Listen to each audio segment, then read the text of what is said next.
Chapter 3, It Is What It Is, Q&A. Bev, we've skipped right on to Chapter 3, so it begs the question, what happened to Chapter 2?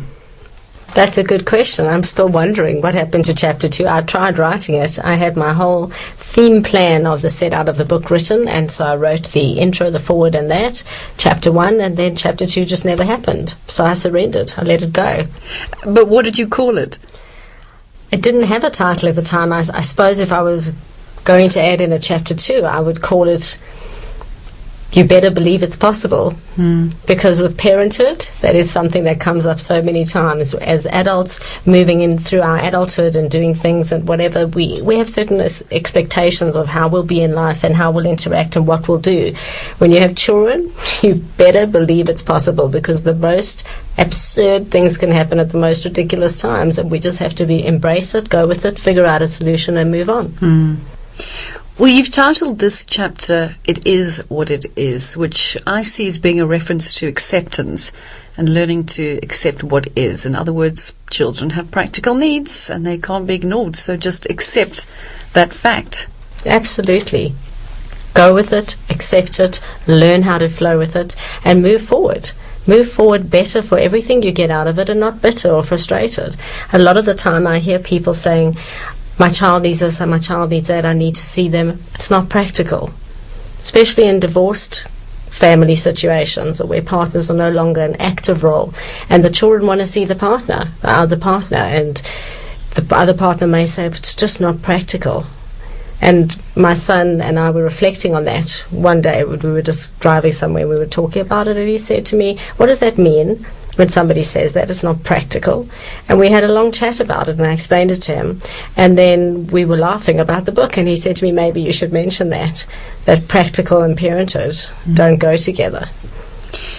And don't a lot of us, especially parents, get caught up in this fantasy of how we really just wish it would be, instead of just looking at the practicalities sometimes? I think Hollywood can take full responsibility for that.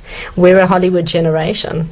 We got television in the 70s. We have lived through everything that has been the great dramas of Hollywood, and everything can be sorted out in an hour and a half, and it works out well. So why can't my life be like that? Oh, woe is me. It's not like that. It's so frustrating. But it is what it is. So be in it, be present, process, and move forward.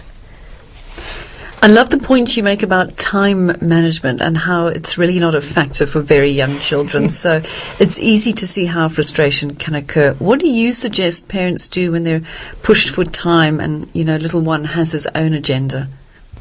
Expect less. I think it is so important. We can only get frustrated in life by unmet needs or thwarted intentions or unrealized expectations. So expect less.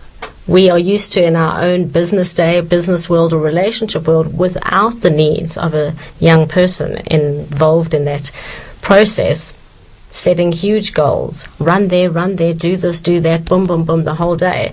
But when it comes to having a child who has their own set of needs that you haven't been filled in on because they crop up as you go along, expect less. And just go with it. Set high standards, set high goals, fantastic. But expect to have them thwarted. Expect to have things challenged. And be willing to move with that process. Be more fluid. And Bev, you described how you went from selfish to selfless in one push. Was that terrifying? It was a huge awareness, there's no question, because until you have your first child, you are without question, unless you have a lot of dog and cat and bird children, you are without question entitled to pick up a coat, walk out the door and go see a movie, or get a call from a friend who says, do you want to do this tonight? We're doing this. What are you guys up to? Off you go.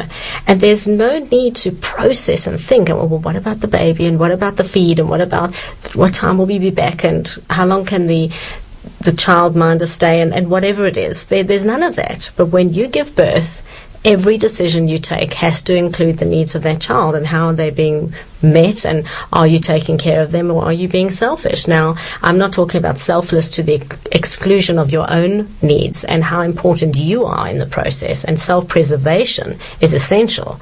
But you have to move your consciousness to consider the needs of this other being. And when there's more than one other being, well, it becomes a whole corporate management, doesn't it? Did it take a while for you to adjust to this new mindset?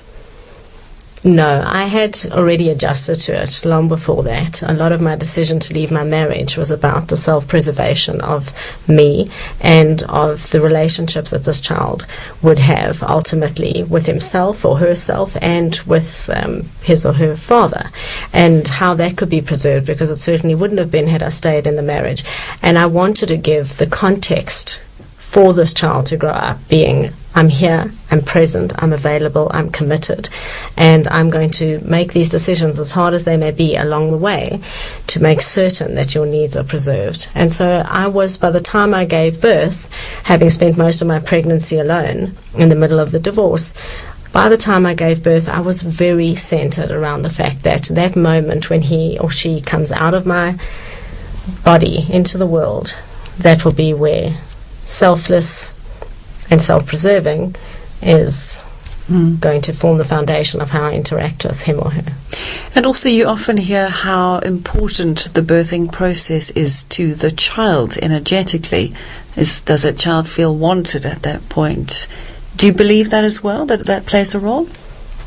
Absolutely. I think that is primary and hugely significant. And the more work that people are doing today in reflective work or hypnotherapeutic work or any kind of work that takes them into the energy and experiences of their utero time or their early childhood where they don't have cognitive memories of it, we're finding again and again that there's so much recognition and recollection of not feeling wanted, of not feeling loved, of feeling excluded. And I made deliberate efforts throughout the majority of my pregnancy from 16 weeks onwards of prayer and meditation and looking at pictures of righteous people I respected, or beautiful settings, and crying and letting it out and reconnecting with grace again and again and again, because it was a very difficult period in my life. And to simultaneously go through your first pregnancy and your first and hopefully only divorce is a very challenging time. And I was conscious the whole time of preserving the beauty that should flow into this being that was developing inside of me. So going back to accepting things and parenthood versus practical matters, how do you suggest parents work towards getting the balance right when it comes to fulfilling both theirs and their child's needs? I think, ironically, having said parenthood and practical are two words that belong in different sentences, that sometimes things are just not able to be done. But that doesn't make parenthood practical or impractical. It just means that sometimes we come to occasions, events, or challenges that we just cannot practically master. We can't get around them.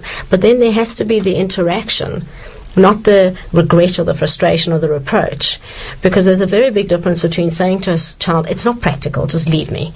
I can't do it, it's not practical. It doesn't fit into my day is what I'm saying. Your values, your needs, your wants, they don't fit into my day. There's a big difference between saying that and saying, sweetheart, I'd love to be able to do that.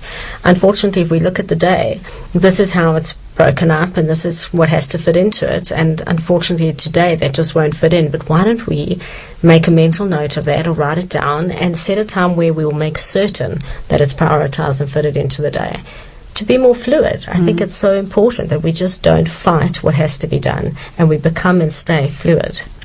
But what's important in what you were saying just there is that you communicate with your child. You tell him or her why it's not possible. You don't just say no. Is that something you find yourself doing a lot of, or are there times when you just say, no, just trust me? There is a time and a place where parenthood has to be, no, just trust me. Cross the road now. Don't question now. Just cross the road. I have a sense there is something foreboding. Come with me. Whatever it is, there is times where a parent has to be able to say to their child, and the child has to learn to honor that. I said no, it's no. We can discuss it maybe another time. For now, it's no.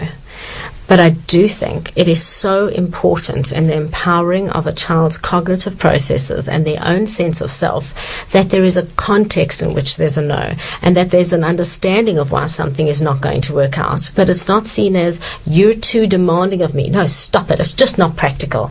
Gives this huge energetic message. You can even feel it in me saying it. stop demanding of me, stop dragging from me. But the truth is, the child is just saying, can't we go ice skating?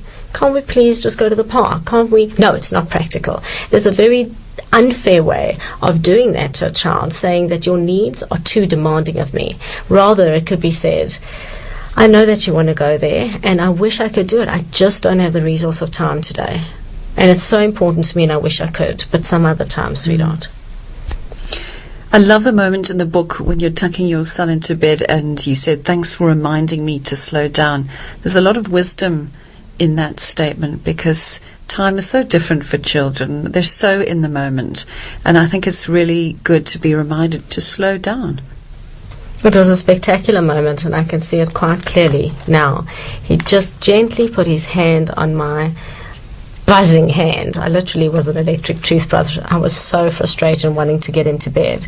He just said, please just slow down. It was so spectacular, and I thought, the grace and wisdom of this little person, how spectacular to be able to offer that to his mother. No judgment, no self-reproach. He had gotten enough from me already to be able to articulate his need in the moment, which was such a beautiful recognition of how I'd been raising him till then. And he's absolutely right. And of course what you're saying is absolutely right. We need to learn to be in the moment. We lose it because we run between schedules and between goals and between needs and between this and that, and we lose being present. And it's something a lot of people with yoga and Pilates and Tai Chi and breathing techniques and all of these beautiful things are learning how to do again, and meditation, of course, specifically. Be present, be in your moment, and embrace every part of it, because it will go. And if you haven't embraced it, it's gone. Thank you, Bev, for those wonderful insights. We'll be back for Chapter 4.